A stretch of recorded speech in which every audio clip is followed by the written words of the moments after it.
नोकरी करणं वाईट नाहीये, परंतु नोकरी करता त्या जागेत अशुद्धता तुमच्या जीवनात आलेली आहे। काम करण्याच्या जागेमध्ये अनैतिक असे संबंध तुम्ही प्रस्थापित केले आहे।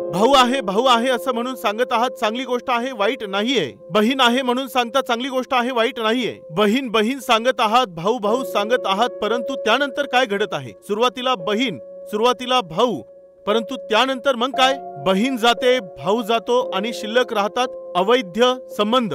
हे वाईट आहे। सुरुवात चांगली होती तुमच्या नोकरीमध्ये, सुरुवात चांगली होती तुमच्या व्यवसायामध्ये, तुमच्या मैत्रीमध्ये तुमची सुरुवात चांगली होती, तुमच्या नात्यामध्ये तुमची सुरुवात चांगली होती, तुमच्या सांगण्यामध्ये सुरुवात चांगली होती, बोलण्यात सुरुवात चांगली होती, परंतु त्यानंतर लगेचच अशुद्धतेने जागा तयार केली। त्यानंतर लगेचच अशुद्ध असे विचार, अशुद्ध असे कृत्य, अशुद्ध अशा प्रकारचे वाईट संबंध त्यांनी तुमच्या जीवनामध्ये जागा तयार केली। ते तुमचा नाश करून टाकतील। आजच ते सर्व सोडून द्या।